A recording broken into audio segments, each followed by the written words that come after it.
Everyone, आज આપણે એક ઓર્ગેનિક કેમિસ્ટ્રીમાંથી મોસ્ટ ઇમ્પોર્ટન્ટ ટોપિક કે જે છે કાર્બોક્સિલિક એસિડનું ડીકાર્બોક્સિલેશન. ઓકે, તો આજે છે એ સ્ટાર્ટ કરવાનું છે. અને પહેલાં તો જે કાર્બોક્સિલિક એસિડનું ડીકાર્બોક્સિલેશન છે એમાંથી આલ્કેન બને છે.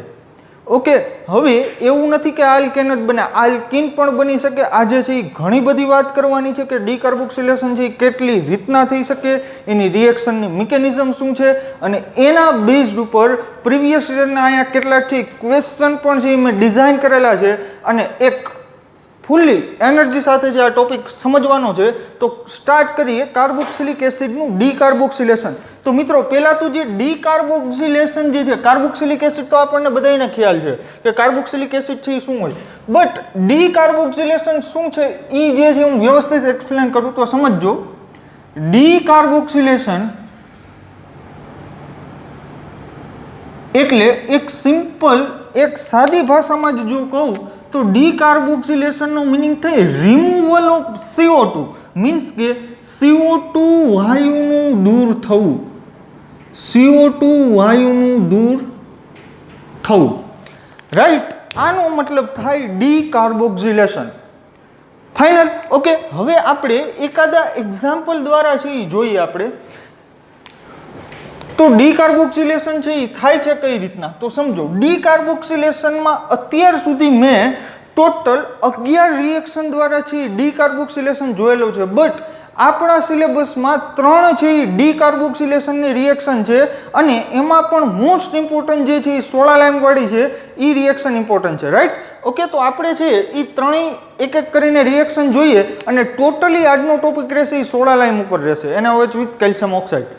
ડન. ઓકે, હાલો જોઈએ, સમજો. માની લ્યો કે સૌથી પહેલી તમારી પાસે રિએક્શન જે છે એ છે સોડા લાઇમ દ્વારા. સોડા લાઇમ દ્વારા. ઓકે, હવે સોડા લાઇમ કોને કહેવાય ભાઈ? તો કે NaOH પ્લસ કેલ્શિયમ ઓક્સાઇડના મિશ્રણને છે એ સોડા લાઇમ કહેવાય. હવે જે ડીકાર્બોક્સિલેશન જે સોડા લાઇમ દ્વારા જે પ્રક્રિયા થઈ છે એ approximately 100 degree centigrade to 200 degree સેન્ટીગ્રેડની વચ્ચે છે એ કમ્પ્લીટ થઈ જાય.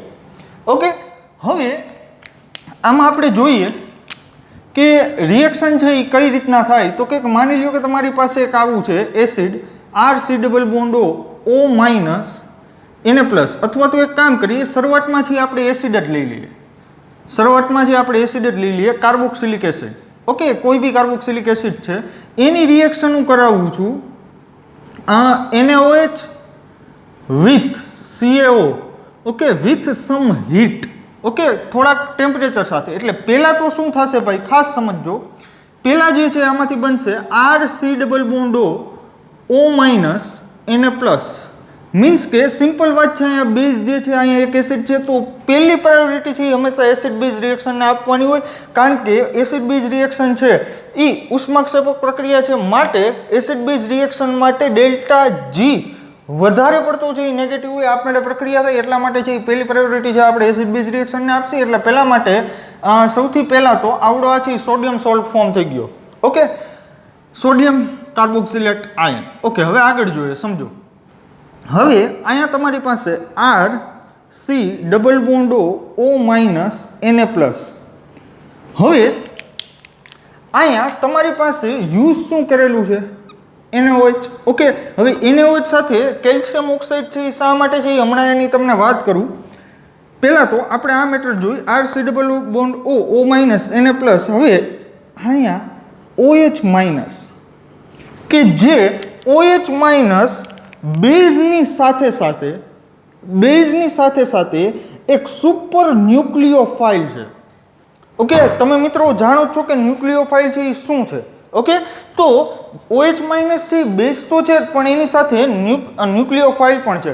હવે તમને ખ્યાલ છે મિત્રો કે આ RC ડબલ બોન્ડ O માં આ જે કાર્બન છે એની સાથે એક ઓક્સિજન અહીંયા અને એક અહીંયા ઓક્સિજન છે, માટે આની ઉપર પાર્શિયલ પોઝિટિવ ચાર્જ હોય. યસ. ઓકે, હવે શું થાય નેક્સ્ટ સ્ટેપમાં આ OH માઇનસ આંશિક ધન કાર્બન ઉપર એટેક કરે, એના પરિણામે છે આ બોન્ડ ઓપન થશે.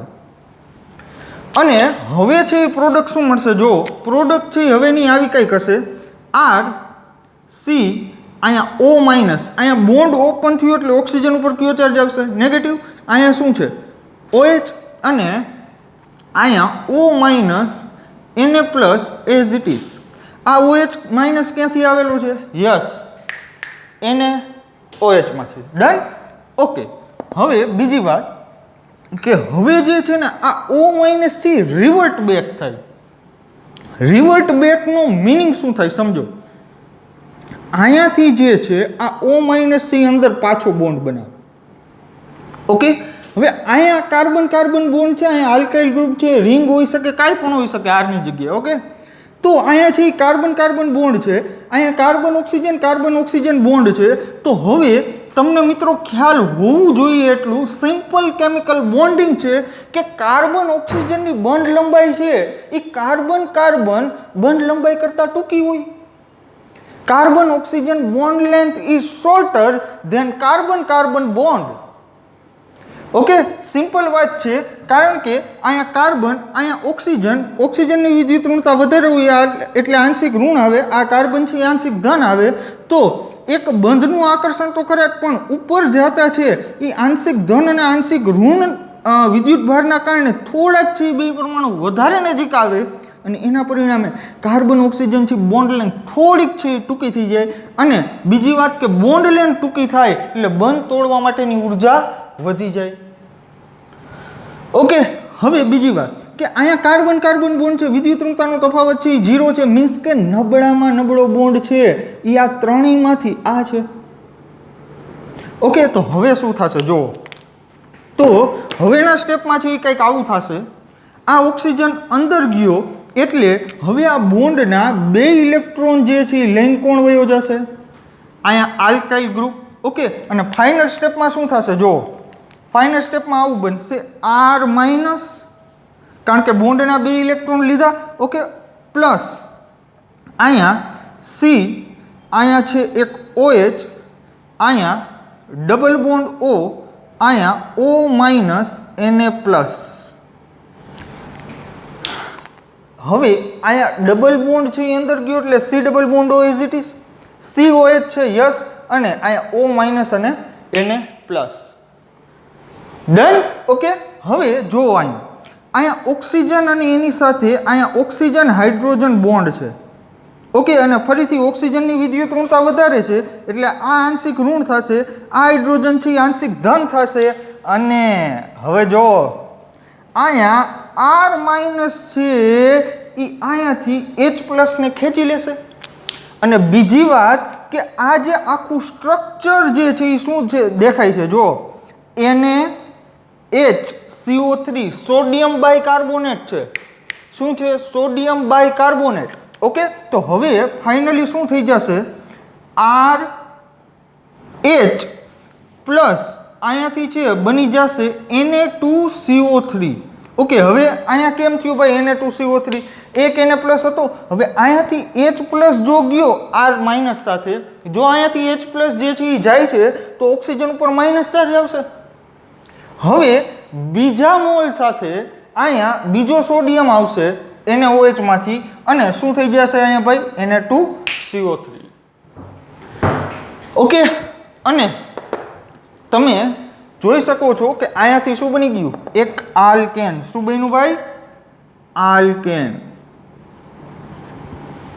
ઓકે, હવે અહીંયા છે એ 100 to 200 ડિગ્રી સેન્ટીગ્રેડ ટેમ્પરેચર છે. હવે તમને મિત્રો ખ્યાલ જ છે કે જ્યારે આ કોઈ બી કાર્બોનેટ જે છે એને ગરમ કરવામાં આવે ત્યારે કાર્બન ડાયોક્સાઇડ વાયુ શું થાય? યસ, મુક્ત થાય. ઓકે, અને કાર્બન ડાયોક્સાઇડ વાયુ છે એ મુક્ત થાય છે અને એના પરિણામે શું બને છે? અહીંયા આલ્કેન. તો આપણે પેલી જે આ વાત કરી એ કરી 16 લાઈનની. Okay, final. તો અહીંયાથી જે છે તમને એક ઓછા કાર્બન ધરાવતી નિપજ મળશે. ઓકે, કારણ કે અહીંયાથી જે છે આવડો આ કાર્બન છે એ ક્યાં વયો જાય છે? કાર્બોનેટમાં. અને બીજી એક જોરદાર અને એક ઇન્ટરેસ્ટિંગ વાત કરું મિત્રો કે બેઝ હંમેશા શું આપે બોલો? યસ, OH માઇનસ આપે.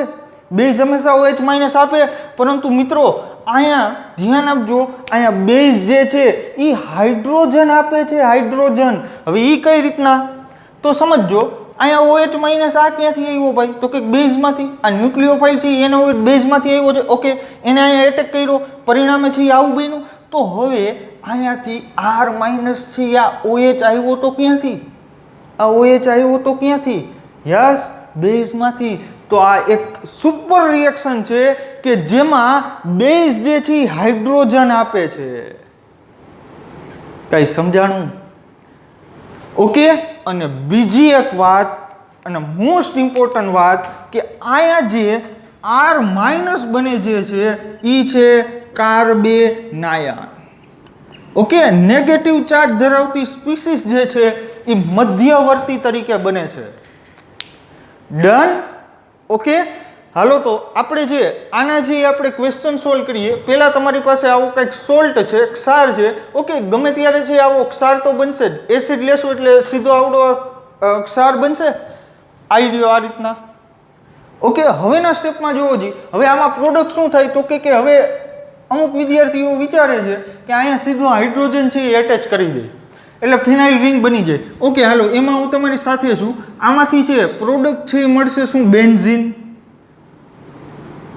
અહીંયાથી પ્રોડક્ટ છે બેન્ઝીન મળશે. શા માટે? અહીંયા R સાથે શું જોડાણું? એક હાઇડ્રોજન. તો અહીંયા R તરીકે શું છે? આ ફિનાઇલ રિંગ. તો અહીંયાથી આ નીકળી જશે અને અહીંયા ડાયરેક્ટલી શું એટેચ થઈ જશે? Yes, hydrogen. ઓકે, હજી આ લેવલ 0 હાલે છે, ગ્રાઉન્ડ લેવલ હાલે છે. ઘણી બધી આમાં છે આપણે ચર્ચા કરવાની છે. ઓકે, હાલો જી, આમાંથી શું બનશે? સેકન્ડમાં પ્રોડક્ટ. અહીંયા હાઇડ્રોજન છે એ એક એડ થઈ જાય એટલે આમાંથી છે એ પ્રોડક્ટ કંઈક આવી મળી જશે. હવે આમાંથી શું પ્રોડક્ટ મળશે ભાઈ? તો કે અહીંયા છે એક હાઇડ્રોજન એડ થઈ જાય એટલે આમાંથી આવું મળશે. ઓકે, તો સિમ્પલી તમારે કાંઈ નથી કરવાનું, એક હાઇડ્રોજન છે એ એડ કરવાનું હોય. ઓકે, હવે કેટલાક વિદ્યાર્થી મિત્રોને ન સમજાણું હોય તો એના માટે હવે દાખલા તરીકે બોન્ડ લાઇન નોટેશનમાં તકલીફ પડતી હોય તો સિમ્પલ એક વાત કહી દઉં. માની લો કે આવું છે તમારી પાસે CH3 CH2 C double bond O minus Na+. Okay, અહીંયા રિએક્શન કરવાની છે soda lime. SI stand for soda lime. Soda lime શું દર્શાવે? NaOH with CaO. અહીંયા છે એ આપણે હીટ આપવાની છે એટલે આમાંથી પ્રોડક્ટ શું બનશે ભાઈ? તો કે કાંઈ નહીં, અહીંયાથી છે તમે હાઇડ્રોજન છે એ એડ કરી દો, અહીંયાથી દૂર થઈ જશે Na2CO3. ઓકે, એટલે અહીંયાથી શું બની ગયું?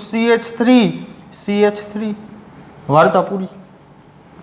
ઓકે, તો અહીંયા છે આપણે શું કર્યું છે? જસ્ટ હાઇડ્રોજન છે અહીંયા એડ જ કર્યો છે, બીજું કાંઈ કરેલું નથી નવું. Okay, done. ઓકે, હવે જોઈએ.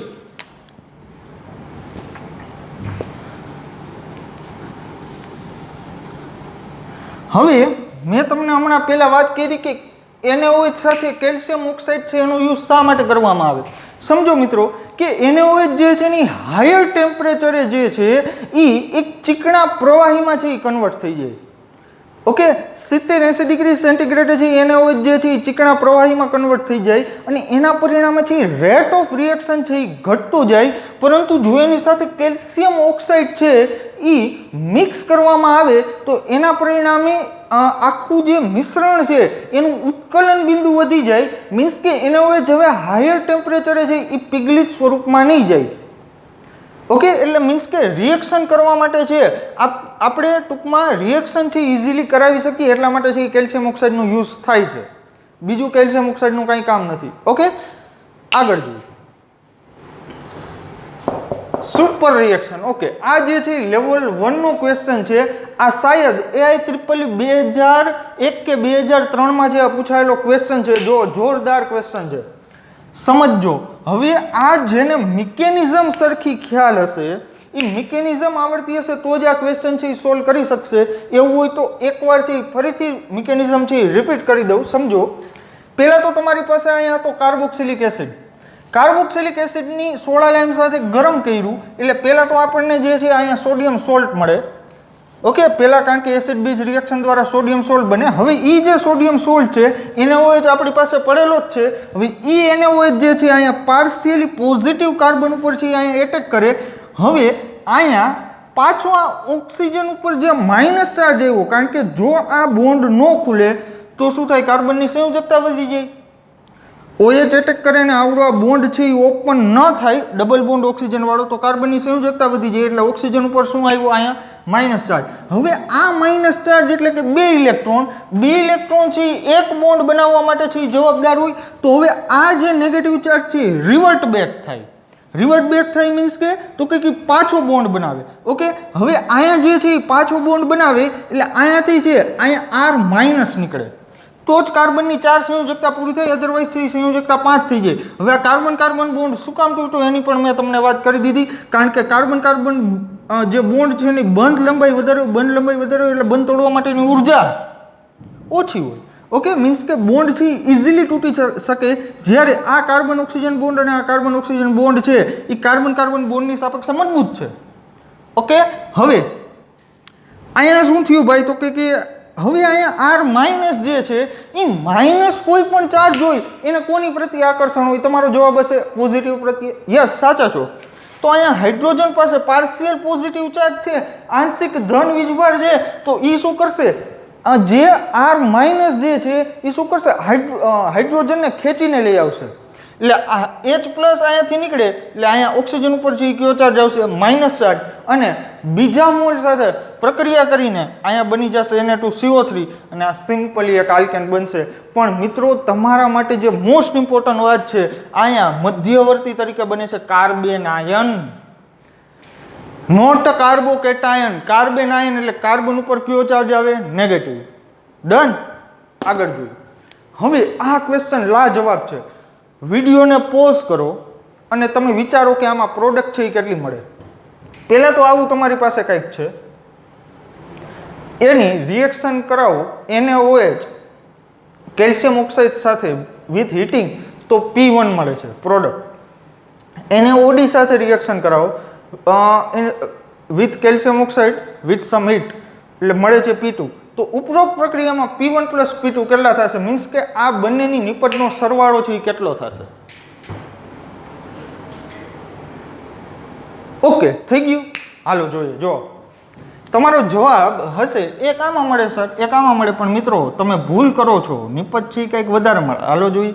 તો P1 એટલે શું મળશે? જો હજી પહેલાં તો આપણે વાત કરીએ P1 ની. તો પહેલાં શું મળશે? તો કે હાઇડ્રોજન છે અહીંયા આપણે એડ કરીએ. હવે જેને કાંઈ ખબર ન પડે ને એને એક સિમ્પલ ટ્રીક કહું. જો અહીંયાથી છે ને આવું તો હકીકતે કરાય નહીં, તમારી પાસે પ્યોર મિકેનિઝમ બેઝ છે એ જવું પડે. અહીંયાથી Na2CO3 વયું ગયું. જો હજી Na2CO3 ગયું બરાબર, અને એક હાઇડ્રોજન વધ્યું, હાઇડ્રોજન છે અહીંયા જોડી જાય, વાર્તા પૂરી. બટ હવે JEE મેડિકલ છે એમાં આવું ન હાલે. આવી રીતના તમે રાઉન્ડ કરીને છે આખી પ્રોડક્ટ છે એ બહાર લઈ લો, એ ન હાલે. તમારે મિકેનિઝમ બેઝડ ઉપર છે એ જવું પડશે, કારણ કે મિકેનિઝમ એનું શું ઇમ્પોર્ટન્ટ છે ને, એની શું મહત્વ છે ને એ હમણાં થોડાક ક્વેશ્ચનમાં છે હું તમને ઝલક બતાડીશ એની. ઓકે, હાલો જો. તો હવે P1 પ્રોડક્ટ શું મળશે? જો હજી P1 પ્રોડક્ટ છે એ આવી મળશે કાંઈક. પહેલાં તો CH3 એઝ ઇટ ઇઝ, પછી single bond CH, double bond C, અહીંયા એક હાઇડ્રોજન છે, એક હાઇડ્રોજન છે એ અહીંયાથી આવશે એટલે CH2 બનશે. Yes. P2 product, one of the most important and my favourite case. સમજો હવે શું થાય? તો કે અહીંયા બેઝનો શું જતો હતો? હાઇડ્રોજન. અભિયાલ હમણાં મેં ડિસ્કશન કરી ને, તો એ જ રીતના અહીંયા જે NaOD છે એમાં ડ્યુટેરિયમ જશે. શું જશે ભાઈ? ડ્યુટેરિયમ. એટલે પ્રોડક્ટ 2 P2 છે એ કેવી મળશે? આવી મળશે. CH3 CH double bond C. હવે અહીંયા શું છે ભાઈ? એક હાઇડ્રોજન છે કે નહીં? As it is. યસ. પણ હવે એની સાથે છે અહીંયાથી બીજું કોણ જોડાય? ડ્યુટેરિયમ. એટલે અહીંયા એવો બીજો ડ્યુટેરિયમ. ઓકે, તો હવે તમે કહેશો સર આ P1 એટલે 1 અને P2 એટલે 2, બે પ્રોડક્ટ તો મળી ગઈ, તો અમે સાચા જ હતા. પણ નહીં, સમજો આમાં જ તમે છે ને ફસાઈ જાઓ છો. હવે આવડું આ છે એ ભૌમિતિક સમઘટકતા છે એ દર્શાવે કે નહીં? આ ડબલ બોન્ડ. યસ, દર્શાવે.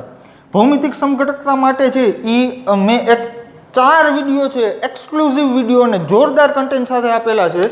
એ તમે યુટ્યુબમાં છે એ જોશો એટલે તમને ખ્યાલ આવશે કે આ કાર્બન છે એની ઉપર બે જુદા સમૂહ છે, એક CH3 છે, એક હાઇડ્રોજન છે.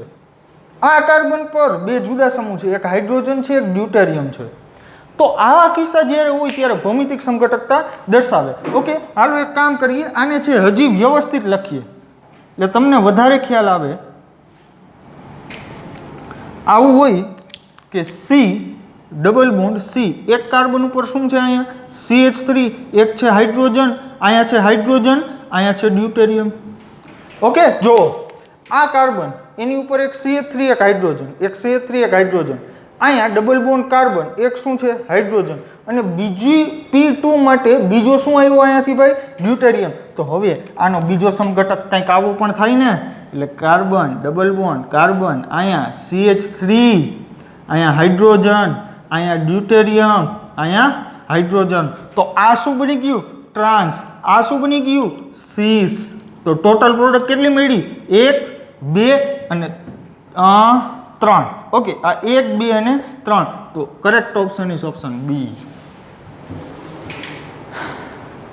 ઓકે, જો રાજી રાજી 2 ટીક કરીને આવ્યો હોય આ પહેલો જ ઓપ્શન એને રાખેલો જ છે. ઓકે, નેક્સ્ટ ક્વેશ્ચન જોઈએ. ક્વેશ્ચન નંબર 5 સુપર ક્વેશ્ચન છે. નીચેની પ્રક્રિયા માટે પ્રક્રિયા વેગનો સાચો ક્રમ કયો? તો હવે મિત્રો પ્રોડક્ટ બનાવતા છે એ આખા ઇન્ડિયાના વિદ્યાર્થીઓને આવડશે, પણ આ અમુક જે વાત છે ને એમાં જ તમારે છે એ કોમ્પિટિશન કરવાની છે. ઓકે, કોમ્પિટિશન નહીં, ટફ કોમ્પિટિશન કરવાની છે. હાલો જો ધ્યાન આપો. હવે પ્રક્રિયા વેગનો સાચો ક્રમ જણાવો, તો એના માટે હું તમને એક સિમ્પલ વાત કહું કે પ્રક્રિયા વેગ ડીકાર્બોક્સિલેશન માટેની એક સુપર ટ્રીક કે પ્રક્રિયા વેગ ઇઝ ડાયરેક્ટલી પ્રપોઝનલ ટુ, એટલે કે સમચલનમાં હોય કાર્બેનાયનની સ્થાયીતા. કાર્બેનાયનની સ્થાયીતાના સમપ્રમાણમાં હશે. કોણ ભાઈ? પ્રક્રિયા વેગ. મીન્સ કે જે આપણે અહીંયા ઇન્ટરમીડિયેટમાં મધ્યવર્તીમાં જે કાર્બેનાયન બને છે એના સમચલનમાં હશે. કોણ? પ્રક્રિયા વેગ. તો હવે આપણે આમાંથી નિપજ તો છે એ બધાને આવડશે. ઓકે, નિપજ લખી નાખીએ અને અહીંયા R1 R2 R3 R4 છે એ લખેલું છે. ઓકે, તો એ ફરીથી લખી દઈશ. પહેલાં છે ફટાફટ છે નિપજ લખી નાખીએ. નિપજ આમાંથી શું બનશે ભાઈ? CF3H ફ્લોરોફોર્મ. આમાંથી શું બનશે? CHCl3 એટલે કે ક્લોરોફોર્મ. આમાંથી શું બનશે? CHBr3 બ્રોમોફોર્મ.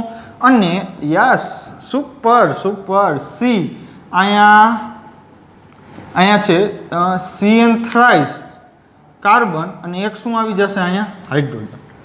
ઓકે, આ કાર્બન સાથે 3 વાર શું જોડાયેલું છે? Cyanide, C triple bond N. Okay, હવે આ નિપજ લખવી છે એ તમે જોઈ શકો છો, કાંઈ કર્યું નથી. અહીંયા એક હાઇડ્રોજન છે એ કાર્બન સાથે ઉમેરેલો છે, બીજું આમાં કાંઈ જાદુ કર્યું નથી, પણ જાદુ હવે થશે. હવે તમારે ડિફાઇન કરવાનો છે rate of reaction R1 R2 R3 R1 R2 R3 and R4.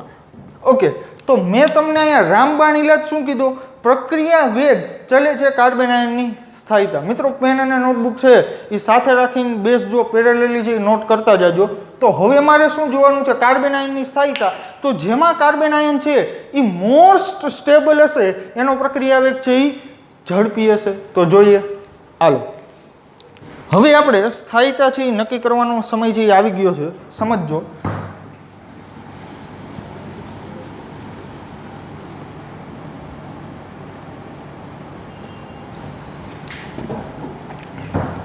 Okay,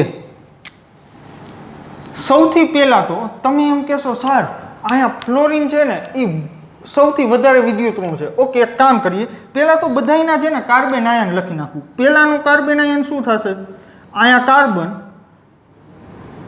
અહીંયા ફ્લોરિન, અહીંયા ફ્લોરિન, અહીંયા ફ્લોરિન, અને અહીંયા આ કાર્બન ઉપર નેગેટિવ ચાર્જ આવે ને, અહીંયા R ઉપર નેગેટિવ ચાર્જ આવ્યો, મીન્સ કે અહીંયા શું આ કાર્બન ઉપર નેગેટિવ ચાર્જ આવશે. યસ. ઓકે, હવે બીજો કાર્બેનાયન છે એ લખી નાખું. અહીંયા આ કાર્બન, અહીં ક્લોરિન, અહીં ક્લોરિન, અહીંયા ક્લોરિન. ઓકે, હવે ત્રીજો કાર્બેનાયન છે એ ત્રીજો કાર્બેનાયન કંઈક આવો છે C માઇનસ, અહીંયા છે બ્રોમિન. યસ, બ્રોમિન, બ્રોમિન અને અહીંયા બ્રોમિન. ઓકે, અને ચોથો કાર્બન આયન છે એ અહીંયા લખી દઉં છું, સમજજો. અહીંયા સી માઇનસ, અહીંયા સી ટ્રિપલ બોન્ડ એન, અહીંયા સી ટ્રિપલ બોન્ડ એન અને અહીંયા પણ છે સી ટ્રિપલ બોન્ડ એન. હવે સમજો, હવે સમજો. તમારો આન્સર એવો હશે, જો આના રેટ ઓફ રિએક્શનને છે એ હું કહી દઉં R1, આને કહી દઉં R2, આને કહી દઉં બ્રોમિન માટે R3 અને સાયનાઇડ માટે R4. હવે તમે કહેશો સર અહીંયા ફ્લોરિનની વિદ્યુત ઋણતા સૌથી વધારે, મીન્સ કે કાર્બન ઉપરનો નેગેટિવ ચાર્જ છે બહુ એટલે બહુ સ્ટેબલ થઈ જાય, કારણ કે ફ્લોરિન છે એ નેગેટિવ ચાર્જને શું કરે, ખેંચે, મીન્સ કે પકડી રાખે, અને પકડી રાખે એટલે નેગેટિવ ચાર્જની સ્થાયિતા વધી જાય. એનાથી ઓછી વિદ્યુત ઋણતા ક્લોરિનની, પછી બ્રોમિનની અને પછી સાયનાઇડની. તો મિત્રો કોંગ્રેચ્યુલેશન, તમે સંપૂર્ણપણે ખોટા છો. ઓકે, તો સમજો સાચું શું છે. હવે સાચો ક્રમ છે R4, R2, R3 અને R1. આ છેલ્લે આવે, પહેલા નહીં. હવે R4, R2, R3 અને R1 correct option is D. હવે કઈ રીતના એ સમજાવો, સમજો. હવે મિત્રો તમને ખબર છે સમૂહ 17ના તત્વો કયા કયા હોય? સમૂહ 17ના તત્વો ફ્લોરિન, ક્લોરિન, બ્રોમિન, આયોડિન, એસ્ટાટિન. પણ બસ આયોડિન છે એ આપણા માટે ઇનફ છે. હવે તમને મિત્રો ખ્યાલ છે કે ક્લોરિન પાસેથી ખાલી ડી કક્ષક છે ઉપલબ્ધ થવાનું ચાલુ થાય, મીન્સ કે ક્લોરિન પાસે પણ ખાલી ડી કક્ષક હોય, બ્રોમિન પાસે પણ ખાલી ડી કક્ષક હોય, આયોડિન પાસે પણ ખાલી ડી કક્ષક હોય, પણ ફ્લોરિન પાસે ન હોય. તો હવે ધ્યાન આપજો, અહીંયા નેગેટિવ ચાર્જ આ કાર્બન ઉપર. હવે શું થાય, આ ક્લોરિન આ એની ખાલી ડી કક્ષક.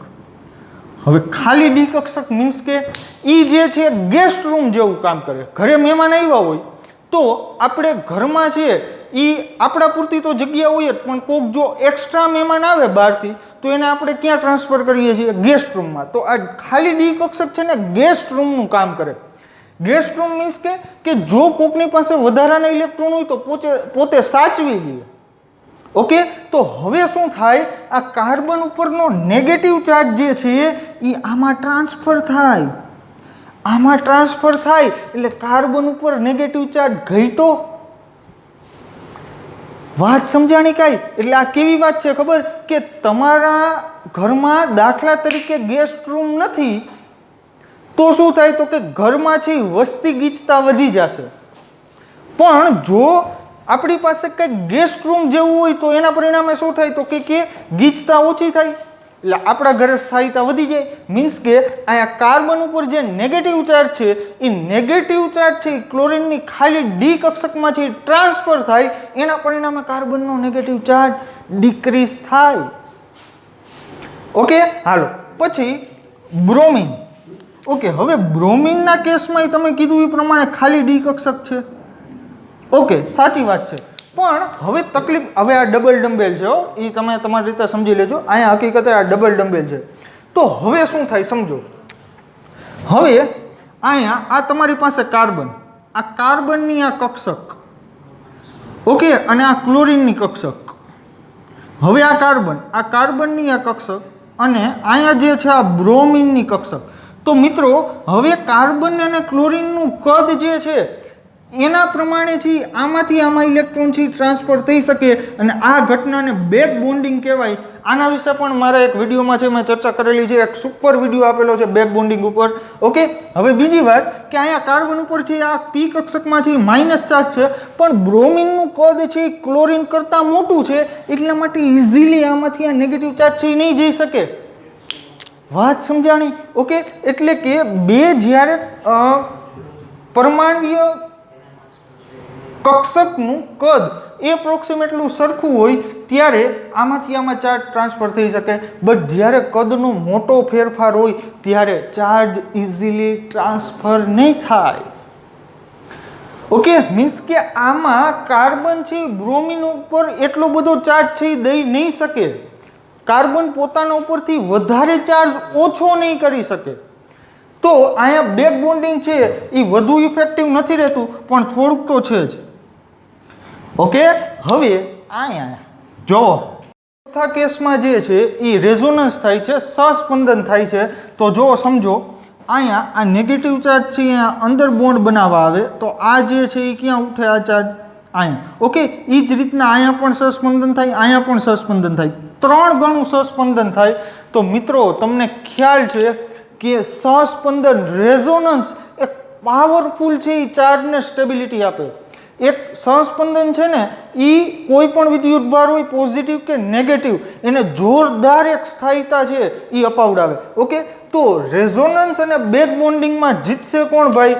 રેઝોનન્સ વાળો અને ત્યાર પછી બેક બોન્ડિંગ વાળો. અને ફ્લોરિન તો અહીંયા છે એને બહાર જ બેસવું પડશે. એનું કારણ છે કે સિમ્પલ માઇનસ આ ઇફેક્ટ, માઇનસ આ ઇફેક્ટ અને માઇનસ આ ઇફેક્ટ દ્વારા આ નેગેટિવ ચાર્જને જસ્ટ સ્ટેબલ કરે છે. ઓકે, તો અહીંયા સાચો ક્રમ જે છે એ શું થઈ જશે? તો કે સૌથી વધારે ઝડપી પ્રક્રિયા આમાં થાય, કારણ કે કાર્બન આયનનો સૌથી વધારે સ્થાયી છે. ત્યાર પછી ક્લોરિનમાં બેક બોન્ડિંગથી વધારે સ્ટેબિલિટી મળે છે. હવે બ્રોમિનમાં છે એ સાઇઝના હિસાબે બેક બોન્ડિંગ છે એ ઓછું થાય છે. અને અહીંયા ફ્લોરિન છે એ ચાર્જ, અહીંયા કાર્બન ઉપરનો નેગેટિવ ચાર્જ છે એ શું કરે છે? યસ, માઇનસ આ ઇફેક્ટ દ્વારા જસ્ટ ઘટાડે છે. ઓકે, તો અહીંયા R4, R2, R3 અને R1 થઈ જશે. એવો જ એક ક્વેશ્ચન જોઈએ, ક્વેશ્ચન 6. નીચેની પ્રક્રિયા માટે પ્રક્રિયા વેગનો સાચો ક્રમ જણાવો. ઓકે, હાલો જોઈએ, સમજો.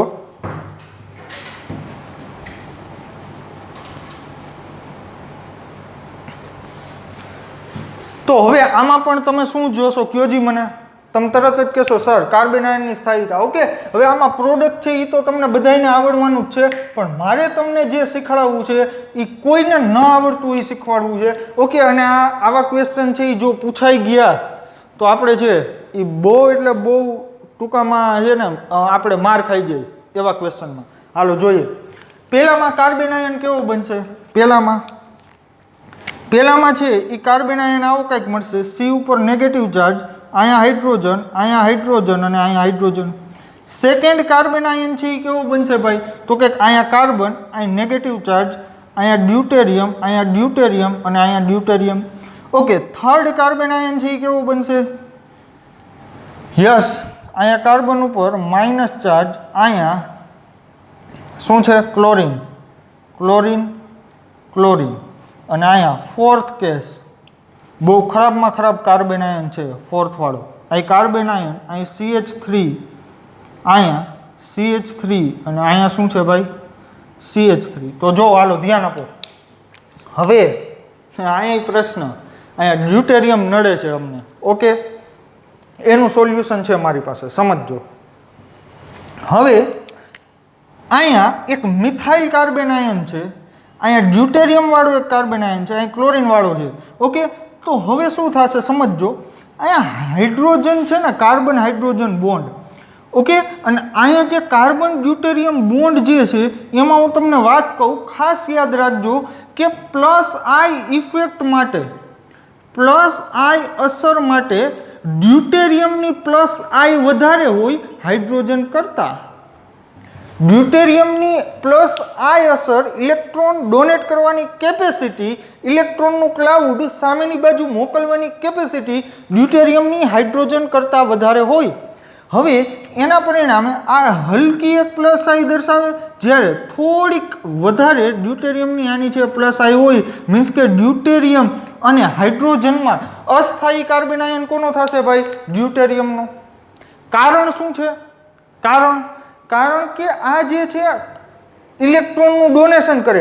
એક તો અહીં કાર્બન ઉપર નેગેટિવ ચાર્જ, અને જો ઉપર જતા એને તમે ઇલેક્ટ્રોન આપો એટલે એના પરિણામે એવું થાય કે માઇનસ ચાર્જનું મૂલ્ય વધે, અને જેટલો ચાર્જ વધે એટલી સ્થાયીતા ઘટે. આ તો એક સિમ્પલ નિયમ છે કે charge is inversely proportional to stability. Means કે જેટલો ચાર્જ વધે એટલી સ્થાયીતા ઘટે. ડન? ફાઇનલ? ઓકે, તો જો અહીંયા તો મેં તમને કીધું એ પ્રમાણે આ કેસમાં થશે બેક બોન્ડિંગ. અહીંયા આપણે જોયું જ છે હજી. આ કેસમાં મિથાઇલ છે એનું સુપર પ્લસ આઈ સમૂહ, આ પ્લસ આઈ કહેવાય ને. ઓકે, અહીંયા પણ આઈ પ્લસ આઈ જ છે, અહીંયા પણ આ પ્લસ આઈ જ છે. તો મિત્રો એક વસ્તુ યાદ રાખો કે ડ્યુટેરિયમની પ્લસ આઈ ઇફેક્ટ હાઇડ્રોજન કરતાં છે એ વધારે છે. તો અહીંયા આવડો આ તો બહુ બાર જ બેસશે, કારણ કે બહુ પ્લસ આ ઇફેક્ટ છે આની વધારે છે, તો એના પરિણામે રેટ ઓફ રિએક્શન જે છે એ ક્લોરીનને તો કોઈ નહીં પહોંચે, બેક બોન્ડિંગ એકમાત્ર થાય છે. હવે આ ત્રણેયમાં જોવાનું જેની ઓછામાં ઓછી પ્લસ આઈ હોય એનું કાર્બન આયન વધારામાં વધારે સ્થાયી હોય તો એમાં પહેલા નંબરે આ આવે, બીજા નંબરે આ આવશે અને ત્રીજા નંબરે આ આવશે. મીન્સ કે લાસ્ટમાં છેલ્લે આ આવશે. તો પહેલાં તો આવશે બેક બોન્ડિંગ ક્લોરીનવાળું. ક્લોરીનવાળું શું છે અહીંયા R3 સૌથી વધારે, પછી R1 યસ CH3, આના પછી આવશે આ, એના પછી આવશે ડ્યુટેરિયમ અને એના પછી આવશે આ, એટલે કે R3 R1 R2 અને R4. કરેક્ટ ઓપ્શન ઇઝ એ. સમજાય? ઓકે. તમને કેટલા બધા છે આમાં કન્સેપ્ટ છે એ શીખવાડી દીધા. એક તો અહીંયાથી મેં તમને બેક બોન્ડિંગની વાત કરી, પ્લસ આ ઇફેક્ટની વાત કરી, કાર્બન ડ્યુટેરિયમ બોન્ડની વાત કરી, રેઝોનન્સની વાત કરી. ઓકે, એટલે રેટ ઓફ રિએક્શનની પણ વાત કરી. તો મિત્રો આ જ જે છે ઇમ્પોર્ટન્ટ છે. જ્યારે તમને કોમ્પિટિટિવ એક્ઝામમાં ક્વેશ્ચન પૂછે ત્યારે એક કન્સેપ્ટને લઈને ક્વેશ્ચન નથી પૂછતા, ઘણા બધા આવા કન્સેપ્ટ છે મિક્સ કરીને તમારે એક ક્વેશ્ચન બનાવે છે. ઓકે, તો હજી વધારે ક્વેશ્ચન સોલ્વ કરીએ. Move to next segment. Start કરીએ લેવલ 3 ના ક્વેશ્ચન. જોરદાર ક્વેશ્ચન છે, ધ્યાનથી સમજજો. ઓકે, તો પહેલાં તો તમારી પાસે છે આમાં એવું કહે છે કે સૌથી વધુ ઝડપી પ્રક્રિયા કઈ થશે. તો સમજો પહેલાં તો આ એ ઓપ્શન જોવો જી. પહેલાં તો એમાં આપણે કાર્બન આયન કયો બનશે એ જોઈએ. પહેલા ઓપ્શનમાં છે તમારી પાસે કંઈક આવું છે, એમાં કાર્બન આયન અહીંયા બનશે, યસ. પછી બીજા ઓપ્શનમાં છે એ કેવું છે ભાઈ, તો કે એમાં કંઈક આવું છે, પાઈ અહીંયા નેગેટિવ ચાર્જ બનશે આ કાર્બન ઉપર, પર્ટિક્યુલર આ કાર્બન ઉપર, જોઈ શકો છો. ઓકે, ત્રીજો ક્વેશ્ચન.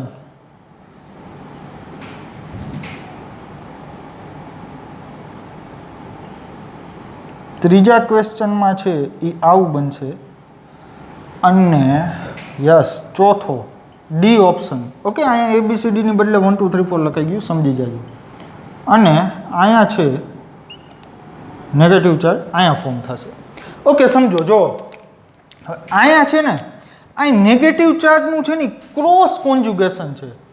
ક્રોસ કોન્જ્યુગેશન કોને કહેવાય? પહેલાં તો સહસ્પંદન છે એ તો તમને ખ્યાલ જ હશે. અહીં જોઈ શકો છો પાઈ સિગ્મા નેગેટિવ કે જે સહસ્પંદન માટેની શરત છે, પાઈ સિગ્મા નેગેટિવ કે જે સહસ્પંદન માટેની શરત છે. મીન્સ કે આ નેગેટિવ ચાર્જ છે એ સહસ્પંદન કરવા આ બાજુ પણ જઈ શકશે અને આ નેગેટિવ ચાર્જ છે એ સહસ્પંદન કરવા આ બાજુ પણ જઈ શકશે. હવે જ્યારે આવી મેટર આવીને ઊભી રહીએ ત્યારે એને કહેવાય ક્રોસ કોન્જ્યુગેશન. ઓકે, મીન્સ કે બે બાજુ સહસ્પંદન થાય, મીન્સ કે આને કહેશે ભાઈ ક્રોસ કોન્જ્યુગેશન. ઓકે, મીન્સ કે વન ટાઈપ ઓફ રેઝોનન્સ જ છે, એક પ્રકારનું છે એ સહસ્પંદન જ છે. હવે આ જોઈએ તો કે જો અહીંયા પાઈ સિગ્મા નેગેટિવ મીન્સ કે અહીંયા તો ઇઝીલી છે સહસ્પંદન છે એ થાય છે, એ જે તમે છે અહીંયા જોઈ શકો છો કે જે લિનિયર કોન્જ્યુગેશન છે. મીન્સ કે એક જ દિશામાં અથવા તો એક જ સ્ટ્રક્ચરમાં લાઇનમાં થાય છે લેફ્ટ સાઈડ. ઓકે, મીન્સ કે આને કહેવાય લિનિયર કોન્જ્યુગેશન. ઓકે, હવે આ કમ્પાઉન્ડ જુઓ જી તો કે 2 4 6 પાઈ ઇલેક્ટ્રોન 4n+2 હકલ રૂલ. તો એના પરિણામે છે આ બની જશે એરોમેટિક. તમે જોઈ શકો છો અને તમને 12th વાળાને ખાસ ખબર જ હોવી જોઈએ anti aromatic, non aromatic, aromatic કોને કહેવાય. ઓકે, હવે આ જોઈએ. Yes, 4th example. આ જે છે એન્ટી એરોમેટિક છે, એન્ટી એરોમેટિક અને અતિશય અસ્થાયી. હમણાં એના વિશે વાત કરું. ઓકે, તો સમજો હવે આપણે જોવાનું શું છે પ્રક્રિયાની ઝડપ માટે, પ્રક્રિયા વેગ માટે. તો કે તમને મિત્રો એટલી ખબર હોવી જ જોઈએ કે નેગેટિવ ચાર્જથી જેટલો વધારે સ્થાયી થાય એટલી છે એ પ્રક્રિયા ઝડપથી થશે. ઓકે, તો સમજો હવે અહીંયા એરોમેટિક જે છે એમાં નેગેટિવ ચાર્જ છે, અહીંયા એન્ટી એરોમેટિકમાં નેગેટિવ, લિનિયર કોન્જ્યુગેશનમાં નેગેટિવ, ક્રોસ કોન્જ્યુગેશનમાં. મીન્સ કે બધાય આપણે જોવા જઈએ તો બધાયમાં સહસ્પંદન તો થાય જ છે, પણ એક તો તમને ખ્યાલ જ હશે કે એરોમેટિકની સ્થાયીતા એન્ટી એરોમેટિકની સાપેક્ષે છે એ બહુ વધારે હોય. હવે પ્રશ્ન એવો કે ક્રોસ કોન્જ્યુગેશન અને લિનિયર કોન્જ્યુગેશનમાં કોણ જીતી જાય? તો મિત્રો એક વસ્તુ યાદ રાખો કે ક્રોસ કોન્જ્યુગેશન કરતાં લિનિયર કોન્જ્યુગેશન છે એ લિનિયર કોન્જ્યુગેશનની અંદર ઝડપી સહસ્પંદન થાય. ઓકે, એટલે આ કોને જેવું છે? માની લો કે તમે અહીંયા ઊભા છો, હવે તમને એમ કે તમારે કોઈ પણ એક જ ડિરેક્શનમાં જવાનું છે તો તમે ઝડપી દોડીને પહોંચી જશો. પણ તમને એમ કહેવામાં આવે જો કે તમે અહીંયા ઊભા છો અને તમારે આ ડાયરેક્શનમાં પણ જવાનું છે, આ ડાયરેક્શનમાં પણ જવાનું છે, તો એ તમારા માટે ટાસ્ક છે એ થોડોક ટફ થઈ જાય, તમારી બંને બાજુ દોડવું છે એ અઘરું થઈ જાય.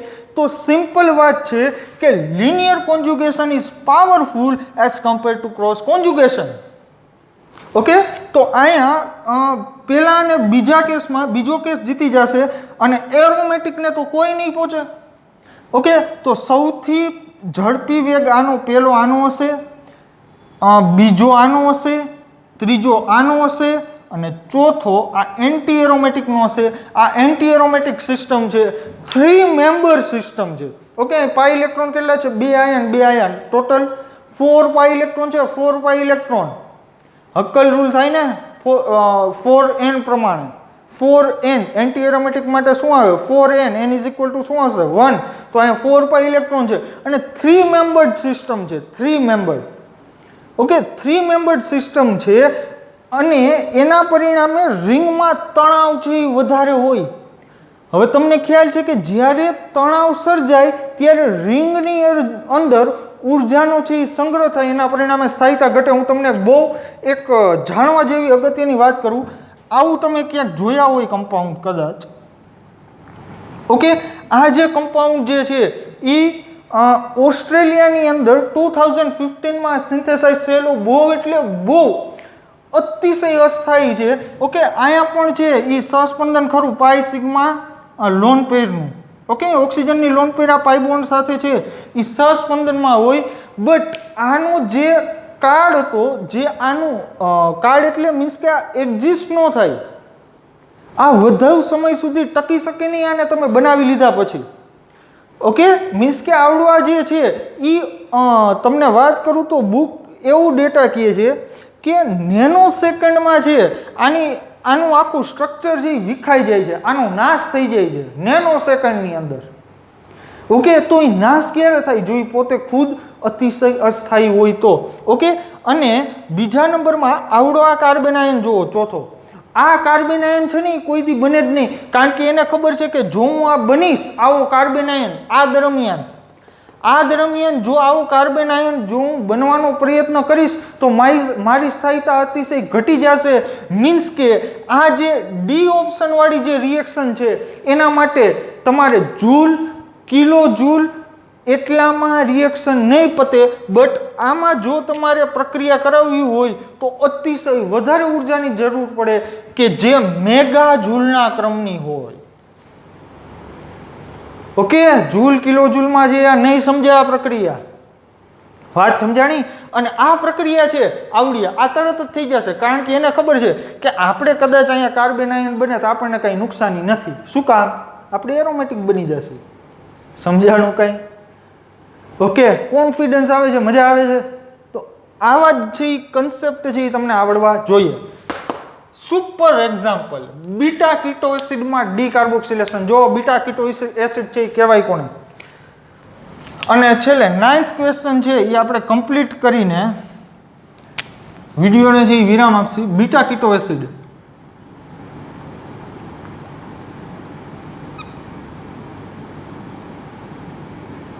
આને શું કહેવાય ભાઈ? Beta keto acid. અહીંયા આ જુઓ જી, આવડો sp2 આ sp3 એટલે આલ્ફા પોઝિશન થાય, આવડી આ બીટા પોઝિશન થાય. બીટા ઉપર શું પ્રેઝન્ટ છે? કીટોન. અને આવડો આ છે કાર્બોક્સિલિક એસિડ એટલે બીટા કીટો એસિડ. આનું ડીકાર્બોક્સિલેશન છે એ આપમેળે થાય. એક પણ તમારે કેટાલિસ્ટ છે યુઝ કરવો હોય તો કરી શકો.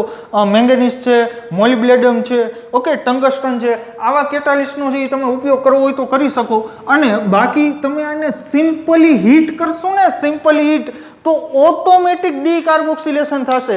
તમારે અહીંયા સોડા લાઈમની જરૂર નહીં પડે. ઓકે, અહીંયા સોડા લેમની જરૂર નહીં પડે. હવે અમુકને પ્રશ્ન થાય કે ડીકાર્બોક્સિલેશન સર થાય કેમ? ઓકે, વિથ મિકેનિઝમ છે એ તમને બતાડું છું. તો બધાની નજર છે આગલી 2 મિનિટ માટે સ્ક્રીન ઉપર, તો જ આ મેટર છે એ સમજાશે. સમજો, અહીંયા ડબલ બોન્ડ ઓક્સિજન છે, અહીંયા OH અને અહીંયા ડબલ બોન્ડ O. ઓકે, તો હવે તમને એમ પ્રશ્ન થશે કે આ થયું કઈ રીતના? તો હવે એક્સપ્લેન કરું છું, સમજજો. હવે આ કાર્બન છે ને એની ઉપર OH છે એક, અહીંયા આ કાર્બન હોય એની ઉપર OH છે, યસ, અને આ કાર્બન ઉપર C ડબલ બોન્ડ O છે, તો ઈ જ છે. જો આ કાર્બન એની ઉપર એક OH અને C ડબલ બોન્ડ O. આટલું સમજાણું. ઓકે, હવે આને થોડીક વિશિષ્ટ રીતના લખવું. વિશિષ્ટ રીતે એટલે કંઈક આવી રીતના. અહીંયા હાઇડ્રોજન છે એ દર્શાવવું. જોજો, ધ્યાન આપજો. હવે શું થાય? હવે જો, હવે આ હાઇડ્રોજન છે એ આંશિક ધન છે, આ ઓક્સિજન છે એ આંશિક ઋણ છે, એના પરિણામે હાઇડ્રોજન બોન્ડનું ફોર્મેશન થાય. યસ સર, થાય જ. તો હવે કઈ રીતના થાય એ જ હવે હું તમને એક્સપ્લેન કરું છું. તો એક આખી સાયક્લિક ટ્રાન્ઝિશન સ્ટેટથી, એટલે એક ચક્રીય સંક્રાંતિ અવસ્થાથી આખી રિએક્શન છે એ કમ્પ્લીટ થશે. કઈ રીતના સમજો. જો હવે મારે જો છે આ હાઇડ્રોજન અને ઓક્સિજનનો આ હાઇડ્રોજન બંધ જે છે એ હાઇડ્રોજન બંધની જગ્યાએ જો મારે પરમેનન્ટ બોન્ડ બનાવી દેવો હોય, મીન્સ કે ઓક્સિજન હાઇડ્રોજન બોન્ડ હંમેશા માટે જો બનાવી દેવો હોય તો શું કરવું પડે? તો અહીંયા નેગેટિવ ચાર્જ છે ફૂલ વધારવો પડે, પોઝિટિવ ચાર્જ છે બહુ વધારવો પડે. તો હવે આ કેમ શક્ય છે? હાલો એક્સપ્લેન કરું, સમજો. હવે આ બોન્ડના છે ને એ 2 ઇલેક્ટ્રોન છે અહીંયા આવતા રહીએ, મીન્સ કે અહીંયા બોન્ડ બનાવે. આ બોન્ડના છે એ 2 ઇલેક્ટ્રોન છે એ અહીંયા આવતા રહીએ, મીન્સ કે આ બોન્ડ છે અહીંયાથી બ્રેક થઈ જાય અને આ બોન્ડ ઉઠીને છે ને ઓક્સિજન ઉપર માઇનસ ચાર્જ બનાવી દે અને અહીંયાથી આ બોન્ડ તૂટે એટલે સિમ્પલ વાત છે કે H+ અને O- માં તૂટે. વાત સમજાય કાંઈ? અને હવે એના પરિણામે ફાઇનલી શું બનશે? જો આવડી આ થઈ 1 2 3 4 5 6 member cyclic transition state. Okay, કેટલા મેમ્બર છે જુઓ જી. આ 1 2 3 4 5 અને 6 સભ્યની ચક્રીય સંક્રાંતિ અવસ્થા. ઓકે, આને કહેવાય 6 MCTS. હવે આગળ શું થાય? તો કે ફાઇનલી અમુક બોન્ડ છે એ તૂટી જાય, અમુક બોન્ડ છે એ બની જાય. તો જુઓ, અહીંયા કાર્બન. ઓકે, હવે અહીંયા છે ઓક્સિજન, અહીંયા હાઇડ્રોજનનો ફાઇનલ બોન્ડ બની ગયો. અહીંયા શું આવી જશે? એક આવી જશે ડબલ બોન્ડ. જો ક્યાંથી? અહીંયાથી. આ એરો અહીંયા બતાવેલો છે, આ બોન્ડ છે અહીંયાથી તૂટી જશે, આ બોન્ડ પણ અહીંયાથી તૂટી જશે. તો જો જી અહીંયા શું છે? કાર્બન. યસ, આ કાર્બન લખ્યું, એની યાર double bond oxygen as it is છે. યસ છે. હવે આ બોન્ડ અને અહીંયા શું છે? એક ઓક્સિજન છે. હવે ઓક્સિજન હાઇડ્રોજન બોન્ડ તૂટી ગયું, એ ક્યાં આવ્યો? અહીંયા આવ્યો. તો અહીં તમે જોઈ શકો છો CO2 છે એ રિલીઝ થઈ ગયો, ડીકાર્બોક્સિલેશન રિએક્શન થઈ ગઈ. ઓકે, હવે આ જે છે એ કીટો ફોર્મ છે. હવે આને હું જે છે આ જે છે એ ઇનોલ ફોર્મ છે. હવે આને હું કન્વર્ટ કરું છું કીટોમાં, તો કીટોમાં છે એ કંઈક આવું થઈ જાય. That's all. ઓકે, આ ફોર્મ થઈ ગયું કીટો, આ થઈ ગયું ઇનોલ. તો મિત્રો, આવું ક્યારેય વિચારેલું કે ડીકાર્બોક્સિલેશન રિએક્શન છે એમાં ટોટોમેરિઝમ પણ આવે, એમાં બેક બોન્ડિંગ પણ આવે, એમાં રેઝોનન્સ પણ આવે, એમાં ઇન્ડક્ટિવ ઇફેક્ટ પણ આવે? તો હવે તમને કદાચ આની છે એ મહત્વતા સમજાઈ ગઈ હશે. ઓકે, તો આ મેટર છે એ સમજવી છે એ જરૂરી હતી. હવે આગળ જોઈએ. એક PMTમાં પૂછાયેલો ક્વેશ્ચન છે જે 12થમાં અભિયાલ સ્ટુડન્ટ આવ્યા છે. ઓકે, એના માટેનો જે એ ક્વેશ્ચન છે જેને પ્રકાશ ક્રિયાશીલતા વિશે ખ્યાલ હોય એના માટે. ઓકે, ન ખ્યાલ હોય તો મૂંઝાતા નહીં, 12થમાં જે ભણવાનું જ છે. ઓકે, આમાંથી નિપજ છે એ શું બનશે? નિપજ આવી બનશે. જો આ કાર્બન, અહીંયા CH3, અહીંયા શું આવશે? CH2 CH3. આ કાર્બન ઉપર એક હાઇડ્રોજન છે, અહીંયા NaOD યુઝ કર્યું, મીન્સ કે અહીંયા છે ડ્યુટેરિયમ લગાડ્યું છે. તો આ કાર્બનની 4 સંયોજકતા જુદી છે, મીન્સ કે આ કાર્બને જુદા જુદા 4 સભ્યારે બંધ બનાવેલા છે. કાર્બન સાથે અહીં હાઇડ્રોજન છે, અહીં ડ્યુટેરિયમ છે, અહીં મિથાઇલ છે અને આ ઇથાઇલ છે. મીન્સ કે here carbon is a chiral centre. Carbon જે છે એ કાયરલ છે. હવે કાયરલ કાર્બન કહેવાય કોને? તમને થોડીક બેઝિક માહિતી આપી દો તો કે જે કાર્બનની 4 એ 4 સંયોજકતા જુદી હોય. 4 એ 4 સંયોજકતા મીન્સ કે તો કે આ કાર્બન આરે 4 એ 4 સમૂહ છે એ જુદા જુદા જોડાયેલા હોય તો એને કાયરલ સેન્ટર કહેવાય. યસ, મીન્સ કે જો કાર્બન છે એ કાયરલ હોય, કાર્બનની 4 સંયોજકતા જુદી હોય તો એ પ્રકાશ ક્રિયાશીલ હોય. Okay, done, final. તો હવે આટલી બધી છે મેં તમને વાત કરી, તો આના ઉપરથી હજી આની ઉપર જે હું ઘણી બધી છે ડિસ્કશન કરી શકું. હજી આમાં ઘણા કન્સેપ્ટ છે. ઓકે, હજી હું તમને વાત કરું તો હન્સ-ડીકર રિએક્શન છે એની પણ વાત આવે ડીકાર્બોક્સિલેશન માટે. કોલ્બે રિએક્શન છે એની પણ વાત આવે. તો આપણા સિલેબસમાં છે એ એક આ સોડા લાઇમ વાળી રિએક્શન છે, એક હન્સ-ડીકર રિએક્શન છે અને કોલ્બે છે.